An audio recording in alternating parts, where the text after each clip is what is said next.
Hello दोस्तों, मेरा नाम है जगदीप अरोड़ा। इस वीडियो में हम बात करेंगे कि जो लास्ट मंथ आपके लिए बचा है इस एग्जीक्यूटिव के एग्ज़ाम के लिए, उसकी स्ट्रेटजी क्या होनी चाहिए। देखिए, वैसे एग्ज़ाम के लिए एक एक पल बहुत इंपॉर्टेंट होता है, बट जब लास्ट के जो कुछ दिन होते हैं वो बहुत ही ज़्यादा इंपॉर्टेंट होते हैं एग्ज़ाम के पॉइंट ऑफ व्यू से। कई बच्चे ऐसे होते हैं कि जो पूरा साल पढ़ते हैं बट लास्ट में जाके क्या है कि वो थोड़ा क्लैप्स कर जाते हैं, थोड़ा घबरा जाते हैं और एग्ज़ाम क्लियर नहीं कर पाते। बट कुछ बच्चे ऐसे भी होते हैं जो लास्ट में जाके जो इम्पोर्टेंट जो टाइम होता है उसमें जाके काफ़ी स्ट्रॉन्ग हो जाते हैं और जाके ईज़िली वो एग्ज़ाम क्लियर कर जाते हैं। ठीक है? इस वीडियो में हम यही बात करेंगे कि इस समय जो आपके पास जो टाइम बचा है, तो हमें किस प्रकार की स्ट्रेटजी अपनानी चाहिए एग्ज़ाम्स को क्लियर करने के लिए। ठीक है? और पहले मैं बता दूँ, अगर जो चैनल पे न्यू है बच्चे इस तो उसको क्या है कि लाइक कर लीजिए, चैनल को लाइक कर लीजिए और क्या है कि जो बेल आइकन है उसको प्रेस करना मत भूलिएगा ताकि आपको नोटिफ़िकेशन ऐसी वीडियोज़ के मिलते रहें टाइम टू टाइम।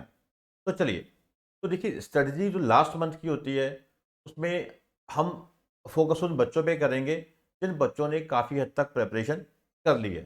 पहले तो उन बच्चों की बात करूँगा मैं और उसके बाद उन बच्चों की बात करेंगे जिन बच्चों ने क्या है कि ज़्यादा अभी प्रिपरेशन नहीं की। पहले उन बच्चों की बात करते हैं जिन बच्चों ने क्या है कि काफ़ी हद तक प्रिपरेशन कर रखी है। तो देखिए बच्चे, अगर आपने प्रिपरेशन कर रखी है अच्छे से, तो अब आपको क्या चाहिए? आपको ये करना है कि जो आपने पढ़ा हुआ है और जहाँ से ज़्यादा जो पूछा जाता है, वेटेज ज़्यादा है, उस पे ज़्यादा फ़ोकस कीजिए। अपना एक शीट बनाइए कि हाँ, भी टाइम शीट बनाइए कि आपने इतना टाइम जो है वो फ़ोकस करना है पर्टिकुलर सब्जेक्ट पे। मैं एग्ज़ाम्पल देता हूँ। जैसे अब टैक्सेशन में क्या है, टैक्सेशन में आपके इनकम टैक्स है और उधर से क्या है जीएसटी एंड कस्टम है साथ में। अब आप देखेंगे कि जीएसटी एंड कस्टम की जो वेटेज है वो भी 50 नंबर की है और इनकम टैक्स है उसकी भी 50 नंबर की है। पर जीएसटी एंड कस्टम उसकी अगर आप देखेंगे कि जो नंबर ऑफ पेजेस वाइज़ देखेंगे या उसका जो टफनेस देखेंगे as compare to income tax, वो काफ़ी आसान है और उसके नंबर ऑफ पेजेस भी काफ़ी कम है। यानी कि कहने का भाव यही है कि जीएसटी कस्टम को करने में हमें ज़्यादा टाइम नहीं लगता as compare to income tax. तो हमें चाहिए क्या कि पहले हमें फोकस करना है जीएसटी एंड कस्टम पे। ठीक है? तो आउट ऑफ 50 क्या है कि हमारा टारगेट होना चाहिए कि हमें 40 मार्क्स खींचने ही खींचने हैं। उसके बाद क्या है कि फिर आप इनकम टैक्स पे फोकस थोड़ा कर सकते हैं और इनकम टैक्स में भी ये नहीं करना कि सारा का सारा ही हमें करना होता है भाई लास्ट टाइम पे जाके। ठीक है? तो उसमें क्या करना है कि जहाँ पे आपको लगता है कि वेटेज ज़्यादा है, कि वो दिख जाता है लास्ट ईयर के जो एग्ज़ाम्स होते हैं वहाँ से भी, तो वहाँ पे आप फोकस कर सकते हैं। और एक चीज़ मैं बता दूँ, जैसे कई ईज़ी चैप्टर हैं, जैसे इनकम टैक्स में रेजिडेंशियल स्टेटस हो गया, क्लबिंग हो गया, ठीक है? तो जो हाउस प्रॉपर्टी हो गया, ठीक है? तो जो ईज़ी चैप्टर्स होते हैं, उनका टारगेट रखिए कि हमें इसको 1 दिन में पूरा फिनिश करना है और जो टफ़ होते हैं, उस पे आप थोड़ा-सा टाइम ज़्यादा दे सकते हैं। तो तरीका ये होना चाहिए कि जहाँ पे आपको पता है कि वेटेज ज़्यादा है, तो वहाँ पे पहले फोकस की जाए। ठीक है? और जिसमें एक और एग्ज़ाम्पल आपको देता हूँ, जैसे ईबीसीएल की, economic business and commercial law की। तो वहाँ पे आपको पता है कि जो कॉम्पिटिशन लॉ है वो 25 मार्क्स का है। गिनती के 45-50 पेजेस हैं और 25 मार्क्स का एग्ज़ाम वहीं से आना है। और जो उसका जो लास्ट वाला पार्ट है वो वेटेज बहुत कम है मार्क्स के पॉइंट ऑफ व्यू से, बट उसके नंबर ऑफ पेजेस और जो उसकी लेंथ है वो बहुत ज़्यादा है। तो वहाँ पे थोड़ी फोकस कम होनी चाहिए। वहाँ पे बस एक बार क्या है कि आपकी रीडिंग इज़ इनफ। तो ये आपकी स्ट्रेटजी होनी चाहिए लास्ट के दिनों में। ठीक है? और मैं बता दूँ, आपको ध्यान ये रखना है कि आप सारा करने की बजाय अगर आप 90% भी कर लेते हैं और उसको अच्छे से रिवाइज़ कर लेते हैं, वो ज़्यादा बेटर है। रादर कि आप 100% पे फ़ोकस करें, ठीक है? सारा का सारा करने पे फ़ोकस करें और सारा करने के चक्कर में क्या है कि आपकी जो क्वालिटी है वो डिटेरियोरेट हो जाए, ख़राब हो जाए। उससे बेटर ये है कि आप अगर पूरा नहीं कर पा रहे, आपको लगता है कि 5-7 नंबर का रह गया है, तो कोई बात नहीं, उसको जस्ट एक बारी आप गो थ्रू कर सकते हैं, इनफ है। पर ध्यान ये रखिए कि अगर आप सारा कुछ पढ़ चुके हैं, ठीक है? जितना आप पढ़ चुके हैं उसको आप रिवाइज़ कर लीजिए। अगर आप सारा कुछ भी पढ़ के जाते हैं, पर एक लास्ट में रिवीज़न नहीं कर पाते, ठीक है? तो सारा किया धरा आपका ख़राब हो जाएगा। तो रिवीजन जो है वो मस्ट होती है किसी भी एग्ज़ाम में। ठीक है? जब मैं भी सीए करता था, सीएस करता था, तो हमारे माइंड में भी यही दिमाग में एक बात रहती थी कि नहीं भाई, जितना कर लिया इनफ है। पर जो रिवीजन है, रिवीजन बहुत इंपॉर्टेंट होती है किसी भी एग्ज़ाम में। ठीक है? अगर आप रिवाइज़ नहीं कर पाते लास्ट में जाके, तो जितना आपका पढ़ा है तो उसमें चांसेस यही होते हैं कि ज़्यादातर वो भूल जाते हैं। ठीक है? तो जो बच्चे पहले प्रिपरेशन अच्छे से कर चुके हैं, उनको एक ही बात याद रखनी है, रिवीजन, रिवीजन, रिवीजन। और रिवीजन की भी एक स्ट्रेटजी है जो मैंने समझाई कि जो उसमें से ज़्यादा आता है एग्ज़ाम में, ठीक है, वेटेज ज़्यादा है, तो पहले उस पे फोकस कीजिए। जैसे आपकी एग्जांपल है जैसे capital market and securities law. ठीक है, अब जो कैपिटल मार्केट वाला जो बी पार्ट है उसमें आपने देखा होगा कि वेटेज ज़्यादा है, नंबर ऑफ मार्क्स, जो नंबर ऑफ मार्क्स की जो वेटेज है बहुत ज़्यादा है, और जो नंबर ऑफ पेजेस है वो बहुत कम है। वहाँ पे हमें अच्छे से फोकस करना है पहले। ठीक है, तो हमें मतलब कि ध्यान ये रखना है कि वेटेज कहाँ पे ज़्यादा है, ठीक है, मार्क्स की। और ठीक है, तो जल्दी किया जा सकता है तो पहले उस पर हमें फोकस करना है, ताकि एक कहावत है, कहते हैं कि low hanging fruits must be plucked earlier. Low hanging fruits must be plucked earlier. ठीक है, तो दूर का नहीं हमें सोचना, पहले जो हमें चीज़ें दिख रही हैं हमें उसे अचीव करने की कोशिश करनी है। ठीक है, तो हमें कौन सा 100/100 लेने हैं। ठीक है, 100 में से 90 आ जाए, 80 आ जाए, बट क्या है कि हमें अच्छे से पहले हमारा टारगेट होना चाहिए कि पास का जो हमें टारगेट है उस तक हमें पहुंचना है। ठीक है, तो दूसरे वो बच्चे हैं जिन बच्चों की अभी क्या है कि प्रिपरेशन ज़्यादा अच्छे से नहीं हुई, उनका बहुत कुछ रहता है, उनका बहुत कुछ रहता है, तो मैं उनको भी कहूँगा कि घबराने की ज़रूरत नहीं है। आप एग्ज़ाम दीजिए, आप क्लियर कर जाएंगे।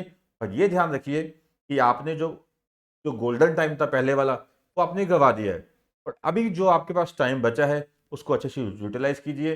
जो मैंने स्ट्रेटजी अभी बताई है कि हाँ, कि जहाँ पे वेटेज ज़्यादा है पहले आप उस पर फोकस कीजिए।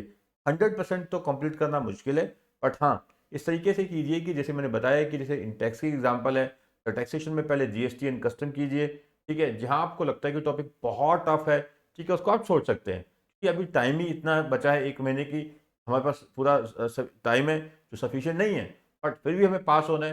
तो तरीका यही है कि जहाँ वेटेज ज़्यादा है, ठीक है, और नंबर ऑफ पेजेस कम है, जहाँ लगता है कि इजी टॉपिक्स हैं उसको आप फटाफट कर लीजिए। जैसे इनकम टैक्स में है, जैसे मैंने बताया कि रेजिडेंशियल स्टेटस है, ठीक है, हाउस प्रॉपर्टी है, क्लबिंग है, ठीक है, और रिटर्न ऑफ इनकम है, जो इजी चैप्टर्स हैं, इजी चैप्टर्स हैं जिसमें प्रैक्टिकल आपको ज़्यादा सॉल्व नहीं करना।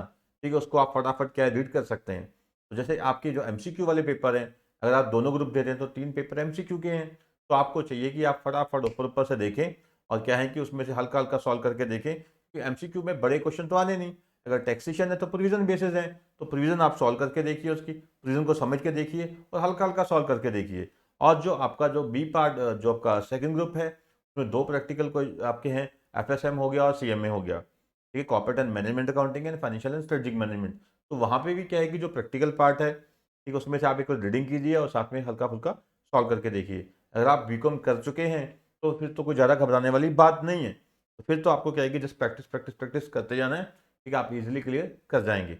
और अगर आप साथ में बीकॉम अभी कर रहे हैं, ठीक है, तो फिर यही है कि जितना आपने जो आपके बीकॉम में आपने करा है, जो चीज़ें आपने बीकॉम में कवर की हैं, तो पहले क्या है कि उन चीज़ों को कवर कीजिए। ठीक है, जो आपने अभी ताजी ताजी बीकॉम में कवर की हैं या कर रहे हैं बीकॉम में साथ साथ साइमल्टेनियसली, तो पहले उन चीज़ों को क्या है कि आप कवर कीजिए किसमें, आपके सीएस एग्जीक्यूटिव में जो सिलेबस में है। जैसे कि कंपनी लो आपने बीकॉम में भी कवर कर किया होगा या कर रहे होंगे, तो उसको कवर कीजिए। ठीक है, तो ये फाइनेंशियल मैनेजमेंट वगैरह है, कॉस्ट मैनेजमेंट वगैरह है, इसको साथ में कवर कीजिए। ठीक है, तो तरीका यही है कि जिन बच्चों ने पहले प्रिपरेशन कर ली है काफ़ी हद तक, तो उनको तो मैं ये सजेस्ट करूंगा कि वो ज़्यादा से ज़्यादा रिवीजन करें। ठीक है, थोड़ा बहुत रहता है उसके ऊपर फोकस ना करें, और जो किया हुआ है उस पर ज़्यादा फोकस करें। अब ये देखें कि अगर 90% किया हुआ है तो 90% में एक्यूरेसी हमें चाहिए। ठीक है, और जिन बच्चों ने तैयारी अभी नहीं करी या बहुत कम करी है, ठीक है, उनके लिए यही है कि आप फोकस कीजिए वेटेज के हिसाब से। जहाँ वेटेज ज़्यादा है सिर्फ वहीं फोकस कीजिए, सारा करने की कोशिश मत कीजिए। कि यहाँ पे दिक्कत ये होती है कि अगर एक पेपर भी रह गया, अगर आपका एक पेपर भी रह गया तो पूरा का पूरा ग्रुप फिनिश हो जाता है। आपको पता ही है, मिनिमम हर पेपर में हमें 40% मार्क्स चाहिए, मिनिमम हर पेपर में 40% चाहिए, और एग्रीगेट पूरे ग्रुप पे कितना चाहिए, 50%। तो इसको हमें ध्यान में देके चलना है। ठीक है, तो देखिए लास्ट टाइम पे जो स्ट्रेटेजी होती है उस तरीके से बनाई जाती है। और मैं आपको बता दूं वहाँ पे एग्जाम में 2 चीज़ें बहुत इंपॉर्टेंट होती है, एक होती है स्पीड, एक होती है एक्यूरेसी। ठीक है, एक होती है स्पीड, एक होती है एक्यूरेसी। ठीक है, जैसे बच्चे बहुत जो तैयारी पहले ही कर चुके हैं काफ़ी हद तक, अगर क्या है कि उनकी एक्यूरेसी तो है, तो उनको चाहिए कि वो प्रैक्टिस करके देखें, तो 1-2 बार के जो पेपर्स हैं उसको सॉल्व करके देखें। ठीक है, जिससे क्या है कि उनकी जो एक्यूरेसी है वो भी बन जाए, और साथ में स्पीड भी क्या है उनको पता लग जाए कि हाँ भी इनकी स्पीड कितनी की है। ठीक है, तो आपको क्या है कि अगर आपकी प्रिपरेशन हो चुकी है तो कोशिश कीजिए कि आप पिछले 2-3 पेपर जो है अटैम्प्ट करके देखिए, और देखिए कि क्या आप with in the given time यानी कि 3 घंटे के अंदर क्या आप सॉल्व कर पा रहे हैं कि नहीं कर पा रहे। ठीक है, तो इस तरीके से आप प्रिपरेशन कीजिए, और आई होप कि आप अच्छे से पास होंगे, एंड गॉड ब्लेस यू। ठीक है, मैं फिर कहूँगा कि अगर अभी तक आपने हमारा चैनल सब्सक्राइब नहीं किया तो हमारा चैनल जो है सब्सक्राइब कर लीजिए, और नोटिफिकेशन को जो बेल आइकन है उसको प्रेस करना मत भूलिए ताकि नोटिफिकेशन आपको मिलते रहें। ठीक है बेटा, all the best for your exam. Thank you.